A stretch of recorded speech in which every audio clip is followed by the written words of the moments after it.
আলিশা খুব ফুচকা প্রেমী হয়ে গেছে আজকাল। ফুচকার জন্য সে আমাকে একদম পাগল বানাচ্ছে। আরে রেগুলার বলে ফুচকা হবে। তো অনেক দিন আগে মেয়ে বলেছিল ফুচকা হবে, কিন্তু ফুচকা খাওয়াতে নিয়ে যেতে পারে না, আসলে সময়ের খুবই অভাব। তো চলে গেলাম ফুচকা আমার দোকানে ফুচকা খাওয়ার জন্য। আমার মেয়ে ফুচকা খেয়েছে, আমি খুব খুশি হয়ে গেলাম। তো যা হোক না কেন, পরিশেষে আমরা চলে আসছি কোথায় মাম্মা, ফুচকা খেতে। তো ছেলে মেয়ে খুব বেশি বিরক্ত করতেছে, ফুচকা খেতে বেরোচ্ছি। তো আবির, আলিশা, আমরা এখন রেডি হয়ে গেছি আর বেরিয়ে যাচ্ছি। এত ব্যস্ততার মধ্যে বাচ্চাদেরকে আসলে সময় তো হচ্ছে, কিছু করার নেই। আলিশা কোথায় যাচ্ছ? ফুচকা খেতে। অনর বাড়ি হট আঙ্কেল হন্ডা লক্ষ্মীপুর। ও বাবা রে। তো রিক্সা উঠে গেলাম, রিক্সা করে আমরা চলে আসছি। রিক্সা আমার মেয়ে কত নাটক করে আমার সাথে আসলে খুব বেশি এদিকে বলবে সে অনেক দুঃখ হয়ে গেছে। ভাইয়ের সাথে সবসময় সে ঝগড়াঝাটি করে এগিয়ে থাকে। তো চলে আসলাম আমরা ফুচকার দোকানে। পরিশেষে এখন আমরা ফুচকা খেতে বসে গেলাম।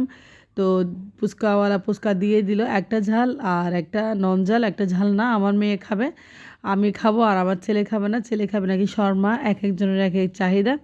যা হোক না কেন, তার বাবাও ছিল, সে অফিস থেকে ওদিকে একটা কাজে জয়েন হয়ে গেছে আমাদের সাথে।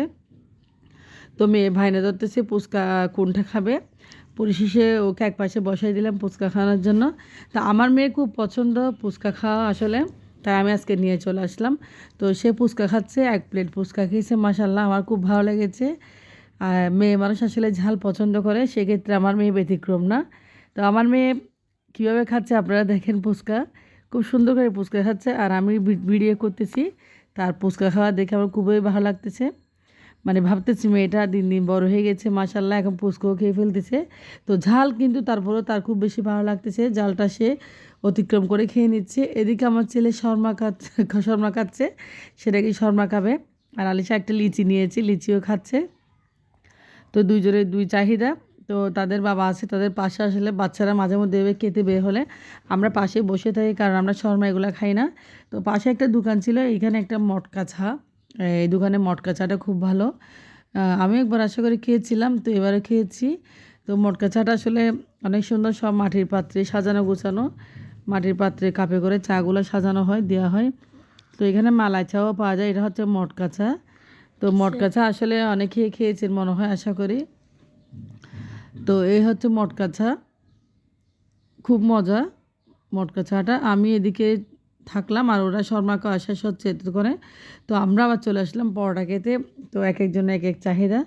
আমার হাজব্যান্ড চা দিয়ে পরোটা খাবে, সাথে আমিও, আর ব্যতিক্রম না, আমিও খাবো।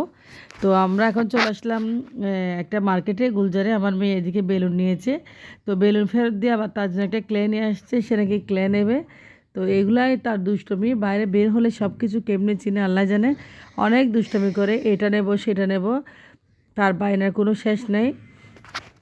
তো আমরা দাঁড়িয়েছি আবির আবুর জন্য। আমরা একটু মোবাইলের দোকানে যাব, আমার মোবাইলের একটা পিছনের ব্যাক ক্যামেরা একটা একটু দেখাবো, আর পিছনের জন্য একটা। আলিশার হাতে আসলে ক্লে পেয়ে গেছি, সে অনেক খুশি হয়ে গেছে, বিশ্বাস করবেন না এত খুশি হয়ে গেছে এটা পেয়ে, তো বলার বাইরে। সে অনেক এক্সাইটেড হয়েছে, তার বাবাকে অনেক চুমা দিচ্ছে, আদর করতেছে। তো দেখতে পাচ্ছেন আমার মেয়ে কীভাবে আমাকে মানে করতেছে এটা পেয়ে। তো চলে গেলাম জুতার দোকানে। আসলে আমার মেয়ের থেকে জুতা থাকলেও জুতাগুলো কেমন জানি নষ্ট হয়ে গেছে, বুঝলাম না। একদিন এক জোড়া কিনলাম, আবারও জুতা কিনতে চলে আসলাম। তার পছন্দের এখান থেকে আমরা 2 জোড়া জুতা নিলাম। তো জুতার দোকান আসলে জুতাগুলো খুবই ভালো। আমার মেয়ের জন্য নর্মালি পরার জন্য এক জোড়া নিলাম, আর এক জোড়া নিলাম মেয়ে কোথাও বেড়ানোর জন্য। তো জুতা কিনে আমরা পরিশেষে বাসায় চলে যাব। এখন আমাদের সব কাজ শেষ, এখন আর কোনো কাজ নেই। তো যেটুকু ভিডিও করছি আশা করি সব কিছু আপনার কাছে ভালো লাগবে। ভালো লাগলে অবশ্যই চ্যানেলটি সাবস্ক্রাইব করে পাশে থাকবেন। তো আপনারা ভালো থাকবেন, আল্লাহ হাফেজ।